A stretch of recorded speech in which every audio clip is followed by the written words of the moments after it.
সম্মানিত ভাইরা আমার, আমি কথা বলতে চাচ্ছিলাম আজকে আল্লাহর অস্তিত্ব নিয়ে। সম্মানিত ভাইরা আমার, আল্লাহ রাব্বুল আলামিন এমন একজন রব, এমন একজন মালিক, এমন একজন স্রষ্টা। আল্লাহ রাব্বুল আলামিন তার কোনো শরীক নাই, লা শারীকা লাহু।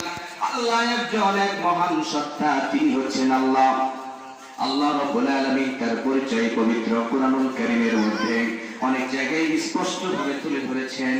আল্লাহ রাব্বুল আলামিন তার পরিচয় তুলে ধরেছেন সুন্দর করে। আল্লাহ রাব্বুল আলামিন বলছেন, ও পৃথিবীর মানুষেরা, তোমরা শিরক করো, তোমরা বিভিন্ন ভাবে আল্লাহ রাব্বুল আলামিনের সঙ্গে শিরক করো। তোমরা কি জানো আল্লাহ এক? আল্লাহ বলছেন, ইলাহুকুম ইলাহু ওয়াহিদ লা ইলাহা ইল্লা হুয়া রাহমানুর রহিম। আল্লাহু আকবার। আল্লাহ বলছেন, তোমাদের ইলাহ এক, তোমাদের ইলাহ এক ইলাহ, ওই রহমান রহিম ছাড়া কোনো ইলাহ নাই। আল্লাহু আকবার। আল্লাহ রাব্বুল আলামিন আমার পরিচয় তুলে ধরেছেন।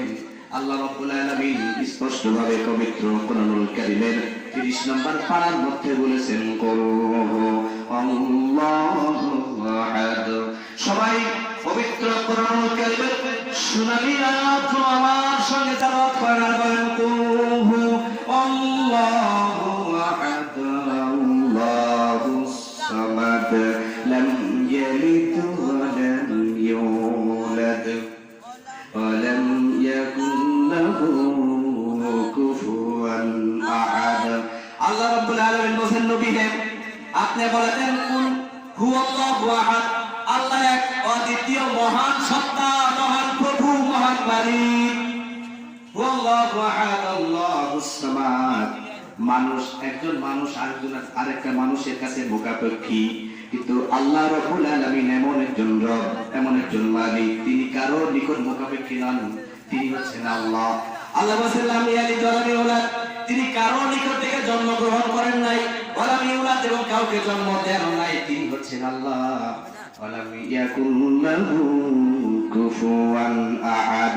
এবং আসমান এবং জমিনে আল্লাহ রাব্বুল আলামিনের সমকক্ষ আর কেউ হতে পারে না।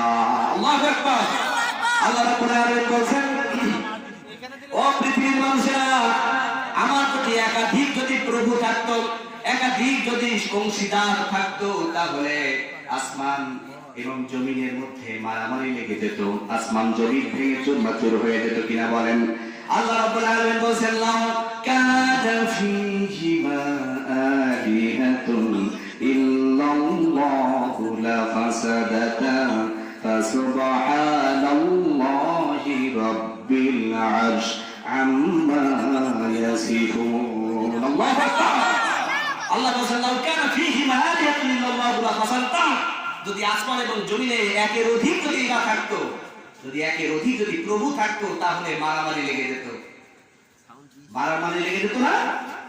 5 ভাই যদি থাকে, বাপের যদি 5 বিঘা সম্পত্তি থাকে, বাড়ির ছোট ছেলে চিন্তা করে যে আমার সঙ্গে বাবা মা আছে, আমি 1 বিঘা কি বেশি লিখে দেবো। এমন হয় কিনা বলেন? এইভাবে করে নিজের ভাইকে হত্যা করতেছে, নিজের ভাইকে হত্যা করছে, নিজের মাকে হত্যা করছে সম্পদের মোহে। এই যে বিশাল আসমান, এই যে জমিন, এই যে তারকারাজি, এরকম যদি একটা একটা করে যদি ইলাহ থাকতো, একটা একটা যদি লোক যদি রব যদি সেটাকে পরিচালনা করত, তাহলে এক রব আরেক রবের সঙ্গে মারামারি করত, আর বলতো যে আমি কালকে চাঁদ উঠাইছি, আমি আজকে আর সূর্য উঠাবো না। একে অপরের সঙ্গে মারামারি লেগে যেত, আর আমরা ফিতনা ফাসাদের মধ্যে পড়ে যেতাম। বলেন ঠিক কিনা? এটা হচ্ছে আল্লাহ তাআলা তার পরিচয় তুলে ধরেছেন। আল্লাহ তাআলা তিনি, আল্লাহ বলছেন, আল্লাহু লা ইলাহা ইল্লা হুয়াল হাইয়্যুল